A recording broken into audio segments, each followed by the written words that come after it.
Naitwa Idi Mohamed almaarufu Idi Mkuyanga, nawakilisha mtaa wa Kiboloni maeneo ya sokoni pale. Kijiwe maarufu kwa ticha. Kwa ticha pale. Bwana, karibu sana ndugu yetu.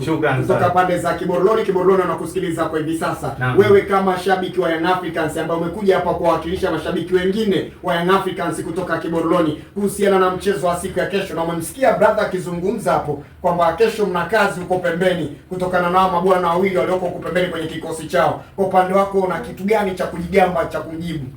Sisi timu yetu imekamilika. Sisi timu yetu imekamilika kila eneo. Sisi hatuwezi kusema tuna wachezaji wawili.